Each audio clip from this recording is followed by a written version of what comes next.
Welcome to the Principles of Overlanding. I'm your host, Scott Brady, and we are going to talk about the first principles of this form of travel we have come to know and love, which is exploring the world by vehicle.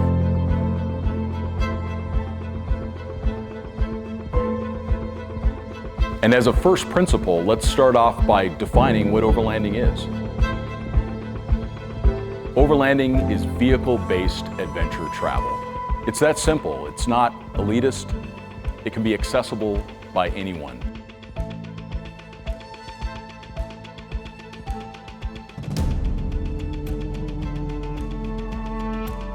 An adventure is an undertaking with an unknown outcome. So if we make that be the core of what we're trying to do when we're traveling by our vehicle, then we'll get those deep rewards of travel. And of course, travel is a key component of it as well. So we should be going to new places and experiencing new cultures. And it doesn't mean that we have to cross borders to do that. This can even be just one state over. It's a new place for us to experience. It's also really important right off the bat to say that overlanding does not need to be expensive. We see oftentimes in social media these $100,000 vehicles, all the most expensive gear, but that is not at all necessary.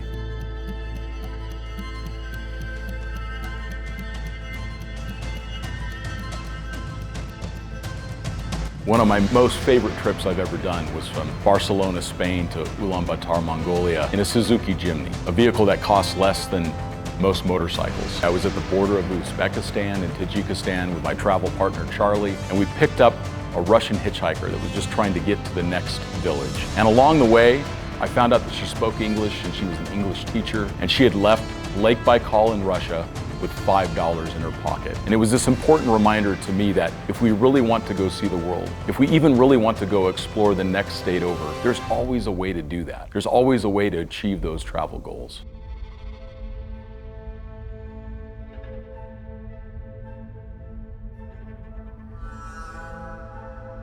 As another first principle, we need to remember that overlanding is not about the vehicle. So if we start with the mindset of going and seeing and doing as the priority, and we make that even where we spend the majority of our money and our time, we'll have a much different experience than if we focus so much on buying the most expensive vehicle or the most expensive components. All of that added up could equal a trip around the world easily. So if we start off with the things that we really need and we focus on the experience, that's what overlanding really is. It's also important to think about overlanding kind of in terms of mountaineering versus hiking. There's many times that I go out and I just go car camping. I don't call it overlanding because I'm just going a few minutes outside of town and I want to just enjoy a night under the stars. And there's many different styles of hiking and there's many different styles of mountaineering as well. And when we think about overlanding, the same can be applied. So this is also a great opportunity to talk about the comparisons between light and fast overlanding, campaign style overlanding,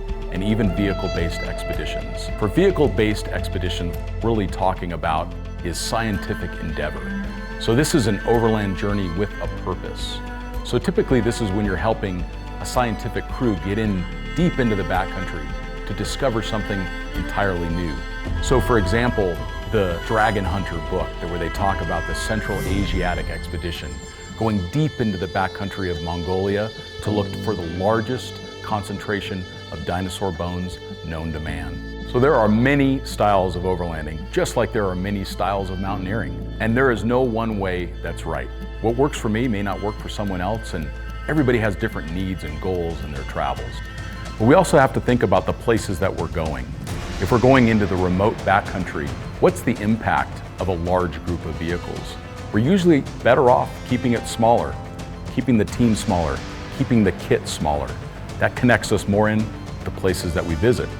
When we go international, that allows us to connect more with the people that we're visiting as well. They're more likely to come up and talk to us when it's just a couple vehicles or a few motorcycles than if we have a large campaign of vehicles coming through their town. Let's think about that the next time that we travel overland.